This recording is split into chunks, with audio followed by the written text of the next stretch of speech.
Mama wakwaba midi ede adwoa searching mesrel na wa subscribe to my channel me a notification bell no so for more memes.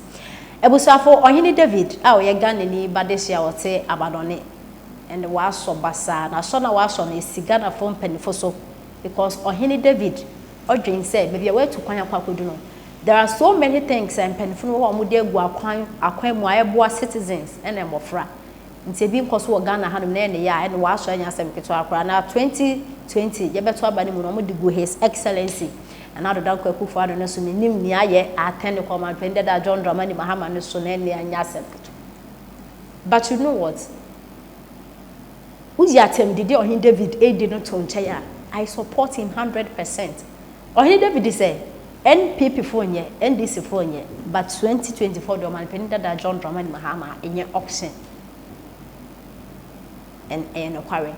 Ohene David did the same to Jan and some of them to Jan if appear student video be a wire there about or just a Kumasi quite being yet or could try about social media. Then now Ohene David just say now His Excellency now Dr. Akufo-Addo be a president, you know. 8 years today. Listen, your grader. Listen, your silver glass. Listen, a abubondia. And or they are Ghana quine. A dear partner head this phone a Ghana phobia. Yes, sometimes. Yeah, right. I think about Ghanaians. Sometimes I read comments on social media. I'm a damn person. I'm just crying. I am crying because, like seriously, you want a man pended that John Dramani Mahama to come back.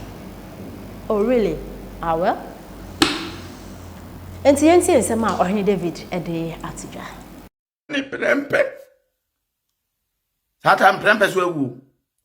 Na wo kwan me ma me wa chire na wo ba be family ko akra metunya me ya duma wo china. Uni mono ame number akola Jennifer na bubo ne ma me a wote abrochire ha number ma omo me ma me number ye +1 wo bubo ma ne ma me wie ye no pa chow 5 minutes amba Jennifer krananana wono so ko ye frɛ ma me no maka asem ya kire mo ma me ne ye so collapse ne ho na ni so ti ne bia wa ye ne ba wa ja ne 3 years ya hwe ne 16 year akwala ne gina ne ho fe Kumas nkra kwan yi ewie na brabo simple enye beye bia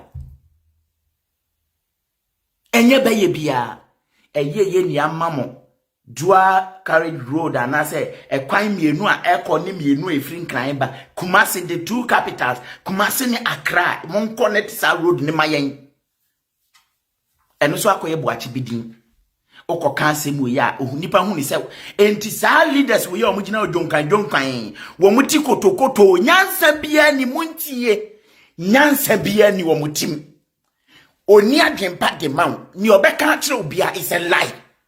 And I am telling you today, I want to prove to you John Dramani Mahama si we kwan mumisa ne se ne kwan ba ko ai wo Ghana etiase ai ye adwuma. Yesterday, I saw one foolish guy be in Kumasi call himself Apia Stadium. One crazy boy be. When the NDC stupid followers are talking, you David, you don't have any sense. Or you're not making any sense. You cannot write your name. Kevin Taylor said you should go and write myself. Apia Stadium don't know how to spell go. Apia Stadium. To spell go. On spelling go, keke, on to me, G-O, go. Oh, this guy, Ninam Kumasi, Ako Jina Kumasi, Finfini baby, say, Monshe say, and Nanado, I'm a trabaman, no, he crying out, we got to Kumasi for we Kumasi, Finfini. And you people were the same people, I must say, Green Book. Kwasi ya wojina wetani aboy wa ye Kumasi kwan nyina enti no muguso anamo kama kwan asem no John Mahama tumi to mamo say Kumasi for the same di gold kura ba be fa mo kwan so mamo a munyima ye because munni aye asante nkai tani no bebu ye be Kumasi tani aboy ebe mayen ye be Kumasi meanwhile woso wa ye Kumasi kwan adenti Apia Stadium akogina wasa kire say baabi atutu wo ba ye no ya akwan no na ado ba na anu ada no wada ne sen caterpillar the cyber grass akogina honom and or didn't say a quine in Ameboa. Grass cutter teeth, I kuta nanado no or the array Ghana quine, I be weak massive for more quine. These people don't think about us. I'm not saying this just to disrespect them. That's the painful truth. And this in the NPP because of said the team. Oh, we sorry, we neighbor. Automatic. We are yes, we beba. We are mad, we beba. We got already 8 years. Or more time a term. Says your mocan piano, so nima. And untia, Jachi question. Your course are chronoso. A quiet by election, to me, a boat catcher and Crawford say. Munim say, Ghana had dear. Near what Nani say. A baby back not transfer 8 years, yeah. A yet then ya, a ye ada, a you know, neighbor, you were party, you know, penadrin, no. It is very difficult for this. You will be only 50% accepted. What I say, but nominal strength, you know, the away difference in the war NDC, and a president on His Excellency Nana core contest. The difference in there, about 41,000. But His Excellency Nana buy a obe beat it on Mahamano 1 million plus. It's 1 million in young Kola vote. This you and 10 see the above from Krano. I see a from Krano over 500,000 and the 517,000 and the young Kaya de Bako and one say numerical strength. No, you will be seen woman. You will be say nipa do a walk. See to near the crop 137. But you can't nipa noa. You will nipa more than them. Yenya saku kudro no nyafanya juma.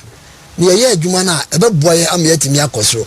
Ye no mu nin kontabo bia so mu wo se anase yenso ye wo se. Ye ma ye nin ko street ni anya juma no. We no de chema meti mi aka cho se ebe wene. Konto mi no so America na akwa na ya we no. Ye nim no dada eno ntase ye be ye complacent ni atra ho. Ye nim no. Ani ye nim kwa ye be fa so a ye de no be hwe fom. Ye nim adwuma wo be ye ani ye nim de ye nso ya ye. Ya ye more than him. Oko all the places a ebe catch you. I want to bar ya na nipa refi say BBSC what I say wo bottom no dryer de bia no word ana abupra me boa yeah wo test can no word no baba na kan say speed and comfort the bar no choba and we do the same speed pia ko bia benya ba bia trade di yeah wo ko ho a wo timi so ya word pe come dew wo di wadu anetem wo di yesu anu afedua so osim na wo yi osim say ya wo be so ya bo bia betra okra na no so akwa yasem okay it is a new patriotic party. We are the best party in Africa. Obia nim presidents almost yes Africa in Akase. Ghana no ya 5 to 10 years ah. Ebe baby nipa be born toa aba be hwe. Yenya sa kokodro no ne nkoso. I think we are going to make a mark on the world stage. All right. Mr. Medas, Dr. Kwasi, former communication director for the party in Ashanti. Ebena yedi kenepa bom. Enunti ebra empo yeba beji biometric atum no edena egitum. That IPAC no the other political parties no came to consensus. Omu any party bebe ya adwene. Emu make statement on it. Say kwa na on say tembia no ye to abana say nipa do no we ni a ye feel say that is the day. Okay, that's the order of the day. Diom kan no yajatum entino eneye. Entino sa pepepe. Ene yetima sisaya from opaque boss